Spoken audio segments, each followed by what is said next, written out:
हमारे बीच हैं उत्तर प्रदेश सरकार के पर्यटन एवं संस्कृति मंत्री जयवीर सिंह जी। आइए उनसे बात करते हैं कि उत्तर प्रदेश में जो महाकुंभ का आयोजन किया गया है, कुछ ऐसी शक्तियां हैं कि इसका भ्रामक प्रचार करने में लगी हुई हैं और कुछ इस तरह से कहना चाहती हैं जिससे इसका महत्व कम हो। इस पर आप क्या कहेंगे?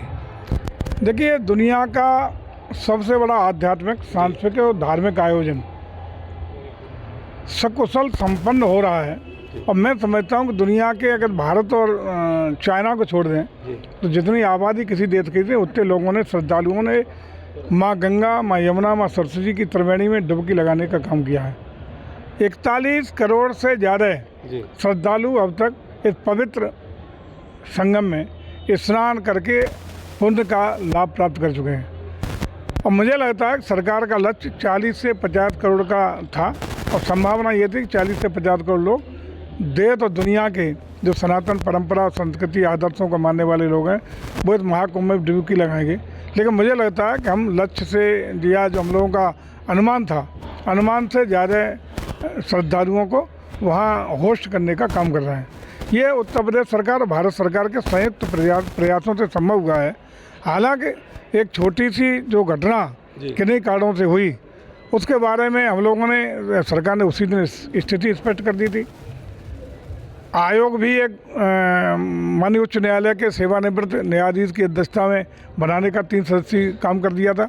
उसके बावजूद केवल वो लोग जो सनातन को बर्दाश्त नहीं करते, जो सनातन को क्रिटिसाइज करने का निरंतर प्रयास करते हैं, जिनके शासन में भी सनातन को चोट पहुंचाने का, आघात पहुंचाने का, कमज़ोर करने का सतत प्रयास किया जाता है, ऐसे कतिपय लोग निश्चित रूप से इस कार्यक्रम की विफलता के लिए कहीं न कहीं से प्रयास करने का काम करते हैं।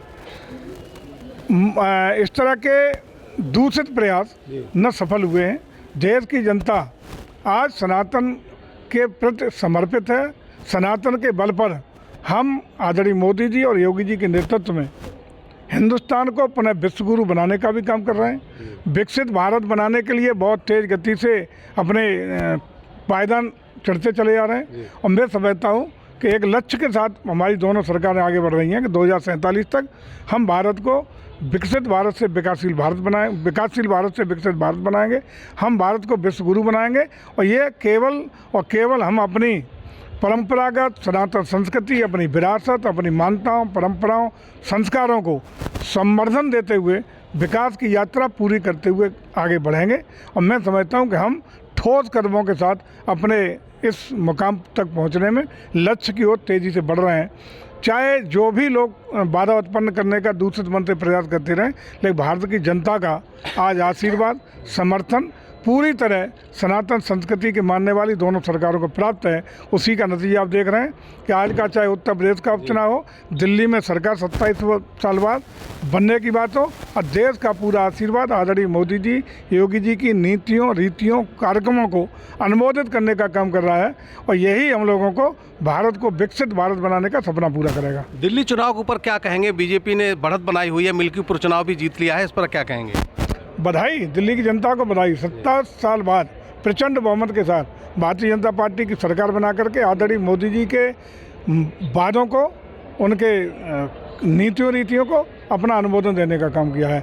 उत्तर प्रदेश के उपचुनाव ने आदरणीय योगी जी को एक बार पुनः अपना अनुमोदन देने का काम किया है और ये साबित कर दिया है कि अब बहुत लंबे समय तक हम लोगों को कोई कमज़ोर करने की हैसियत में नहीं है। मंत्री, अंतिम सवाल, एटा में पटना पश्चिम बिहार है जो कि बहुत अच्छा पर्यटक स्थल है, आप संस्कृत और पर्यटन मंत्री हैं, उसके विकास के लिए क्या कुछ योजना है, क्या प्रयास करेंगे? इको टूरिज्म पे हमने ले लिया उसे जी और बहुत शीघ्र अच्छा सा डेवलप करने का काम शुरुआत होगी। ये थे हमारे बीच में जयवीर सिंह जी जो कि पर्यटन एवं संस्कृति मंत्री उत्तर प्रदेश सरकार हैं। इन्होंने साफ कहा कि हम इको टूरिज्म डेवलप करेंगे एटा में पटना पश्चिम बिहार के जरिए और उन्होंने ये भी बताया कि दिल्ली में बीजेपी की सरकार बनी है, मोदी की जीत है और बीजेपी अपना परचम फहराएगी।